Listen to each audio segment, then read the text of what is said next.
Bonjour à toutes et à tous, nous sommes le dimanche 20 juin 2021 et le cadre est pas trop bon. Bref, j'ai pas beaucoup de recul entre la fenêtre et la position assise parce que derrière il y a le lit, bref on s'en fout.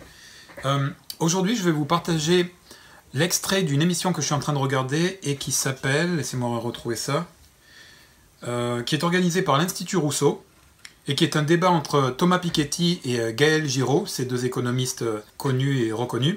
Et le sujet, c'est « Le capitalisme est-il réformable ?»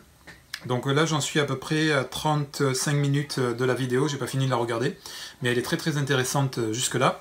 Et je me suis arrêté à peu près à la 30e minute, parce que Gaël Giraud dit quelque chose que je ne cesse de dire sur cette chaîne, dans mes vidéos, en particulier dans la série sur le libéralisme, que je remets en lien ici dans la description de la vidéo, et qui est en fait la critique, là en l'occurrence dans les propos de Gaël Giraud, du néolibéralisme, et plus largement de la perversion de la philosophie libérale. Je ne vais pas revenir là-dessus, je vous renvoie à mon triptyque de vidéos. Par contre, ce qui est intéressant, voilà, c'est que dans d'autres vidéos, hormis cette série, je critique aussi le fait que le néolibéralisme est en fait un concept faux. J'accole les deux mots pour créer une nouvelle allocution. Un concept faux, c'est-à-dire un pseudo-concept, une pseudo-dénomination de concept qui en fait est creuse et qui veut dire le contraire de ce qu'elle prétend affirmer. Donc le néolibéralisme, je l'ai déjà dit dans d'autres vidéos, mais je le répète brièvement ici parce que ça va être le propos de Gaël Giraud. Néo, ça veut dire nouveau. Libéralisme, c'est l'héritage des Lumières et de la Révolution française, la reconnaissance des droits et des devoirs des individus. Alors que sous l'Ancien Régime, les individus étaient des sujets, des serfs, et c'était le roi, l'église et la cour, les soldats et tout ça qui avaient le pouvoir sur la population, un droit de mort, etc. D'accord ? Donc le libéralisme, c'est la reconnaissance que tout un chacun, nous avons des droits et nous devons être défendus par le droit, par la justice. Ces droits doivent être défendus. Donc le néolibéralisme, ça serait comme quelque chose qui va plus loin que le simple libéralisme, d'accord ? Une étape supplémentaire. Or, la réalité, c'est que ceux qui se revendiquent du néolibéralisme, ou ceux qu'on qualifie de néolibéraux, en fait, ils n'ont que faire de la liberté dans son sens de principe, qui s'applique à tous. Ce qu'ils défendent, je l'ai répété 1000 fois, mais je le dis encore ici, c'est leur égoïsme. Et l'égoïsme, c'est quelque chose de très ancien dans l'humanité. Par exemple, sous l'Ancien Régime, c'était de l'égoïsme. Le roi, la cour, etc., ils augmentaient les impôts pour pouvoir financer leurs fêtes ou leurs batailles, etc., et ils n'avaient que faire du reste de la population. Donc c'était tout à fait égoïste, comme régime. C'était basé sur l'égoïsme. Et en fait, le néolibéralisme, qui est une perversion du libéralisme et qui n'a rien de nouveau, parce que c'est encore une fois l'égoïsme de certains qui est placé avant le bien commun, et donc un concept absolument entièrement faux. Il n'y a rien de nouveau et il n'y a rien de libéral. Donc je vais maintenant vous passer l'extrait des propos de Gaël Giraud, en ajoutant un petit bémol, c'est que vers la fin de cet extrait, il dit qu'en fait les néolibéraux sont en fait des post-libéraux. Or moi, je propose de dépasser le libéralisme qui, en son sein, a une graine de perversion, si on veut, par l'individualisme, qui est l'individualisme. Et donc, même si je reconnais que le libéralisme a été une étape nécessaire, il faut le dépasser, et donc le post-libéralisme que je propose, et j'en ai fait aussi une vidéo, c'est de comprendre que les libertés de chacun, de tous, ne peuvent exister et ne peuvent être assurées, pérennisées et développées le plus possible que dans le groupe, que dans la société, par le groupe, et donc par la démocratie, etc., par la délibération commune. Donc c'est ça le post-libéralisme que je propose, reconnaissance du libéralisme inscrit dans le groupe, d'accord ? Les deux fonctionnant de pair, donc deux éléments d'une même équation, bref. Donc, pourquoi j'appelle ça le post-libéralisme ? Parce que quelque chose qui est post, c'est quelque chose qui vient après. Or là, les pseudo-post-libéraux ou libéraux, en fait, ils reviennent, c'est ce qu'ils font, Macron, tout ça, même avant, ce qu'ils font, c'est de revenir à un état de pré-révolutionnaire, donc ce sont des contre-révolutionnaires, et ils ne mènent pas des réformes, mais ils mènent des contre-réformes, et ils veulent revenir à l'ancien régime. Donc avant c'était un roi adoubé par l'église, etc., et aujourd'hui c'est une monarchie présidentielle adoubée par l'élection, même si très peu de gens en vérité votent, et encore moins votent par adhésion. Donc voilà.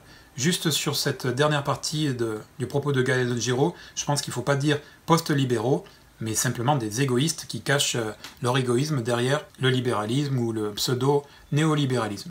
Et tout de suite, l'extrait de l'émission que je vous recommande dans son entier et dont je mets le lien vers la vidéo originale dans la description de cette vidéo.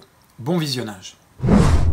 Alors moi je dirais pour ma part que premièrement en réalité, alors, par exemple je disais ça dans Illusion financière, hein, mon petit livre de 2013, à l'époque j'avais caractérisé le capitalisme comme la tentative d'étendre la propriété privée partout, que j'assimilais à ce qu'on appelle à mon avis à tort le néolibéralisme, avec, c'est ce que fait Macron aujourd'hui, on privatise tout.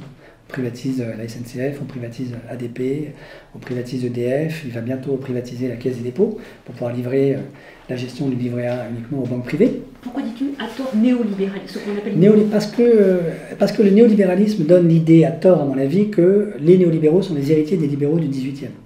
Et à mon avis, non, c'est les fossoyeurs du libéralisme. Pourquoi? Parce que, tel que je le perçois, on pourrait dire la caractérisation de la modernité, des Lumières en fait, et des Lumières libérales au XVIIIe, Rousseau, aussi, avec ce qu'il a en commun avec Voltaire. Bon. C'est de dire on va désacraliser le pouvoir et ouvrir, en fait, le lieu du pouvoir est vide, ça c'est Claude Lefort, la démocratie, c'est l'institutionnalisation du conflit. On coupe la tête du roi, 21 janvier 1793. Et donc, c'est plus l'Église qui va nous dicter ce qu'on a à faire dans nos débats et notre délibération politique. Deuxièmement, on institue le droit, copié d'ailleurs sur le droit de l'Église, pour protéger le citoyen contre la tyrannie de l'État. Donc le droit comme protection. Au fond, on pourrait dire le premier pilier, c'est l'égalité, c'est la liberté. On est libre par rapport à toute tutelle sacrée. Deuxième pilier, l'égalité, le droit, nous sommes tous égaux devant la loi. Troisième pilier, c'est la propriété privée, comme tu l'as rappelé. C'est-à-dire que même les libéraux du XVIIIe pensent quand même que la propriété privée est un droit inaliénable et sacré, dans l'héritage de John Locke, etc. Au fond, on est héritier de ça aujourd'hui, mais ce que font les pseudo-néolibéraux, les Hayek, Friedman et aujourd'hui Macron, c'est pas du tout ça, c'est détruire cet héritage-là, resacraliser le pouvoir en mettant en fait les marchés financiers à la place de Dieu, puisque les États eux-mêmes sont supposés aller mendier auprès des marchés financiers le droit de mettre en place une politique publique et sacrifient leur souveraineté. C'est ce que font les accords bilatéraux du type CETA, TAFTA, etc. Donc la souveraineté de l'État est assujettie au bon vouloir des investisseurs. On a mis les investisseurs et les marchés financiers à la place de Dieu, du Dieu de l'Ancien Régime, en fait. Premièrement. Deuxièmement, le droit, en fait, est complètement tordu pour défendre les intérêts particuliers d'une toute petite oligarchie, et plus du tout pour défendre l'intérêt du citoyen contre la tyrannie. Je veux dire, la nomination de Dupond-Moretti est une caricature de ce point de vue-là. Et puis troisièmement, absolutisation de la propriété privée. Alors c'est là que la tentative de tout privatiser entre en jeu. Et en fait, c'est une subversion de l'héritage de la modernité.